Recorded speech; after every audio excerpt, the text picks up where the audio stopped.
سلام بچه‌ها، به یه ویدیو دیگه خیلی خوش اومدید. امروز میخوام یه ترفند خیلی کاربردی رو بهتون بگم تا بتونید تمامی سوالای بازی کویز آف کینگز رو به درستی پاسخ بدید. خب واسه این کار شما نیاز به برنامه زد آرشیور نسخه پرو دارید که من لینک دانلودش رو توی دیسکریپشن همین ویدیو گذاشتم، میتونید دانلود کنید. بعد اینکه دانلود نصب کردید، حالا باید وارد بازی بشیم.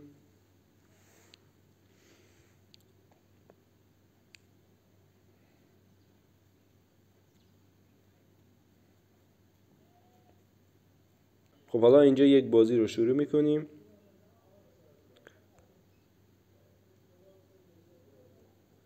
خب اینجا باید جواب درست تمامی سوالات رو یادداشت کنیم. خب اولی تبریز بود، دومی 8 سال بود، سومی بختیاری. خب اینا رو باید یک جایی یادداشت کنیم تا به خاطرمون بمونه.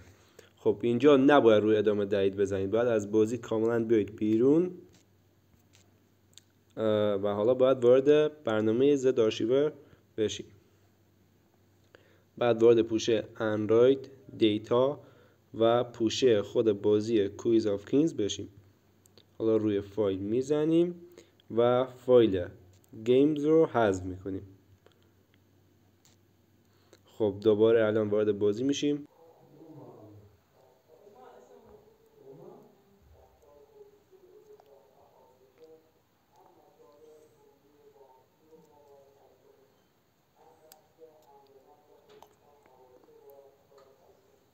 خب اینجا دوباره روی اون بازی که قبلا شروع کردیم میزنیم.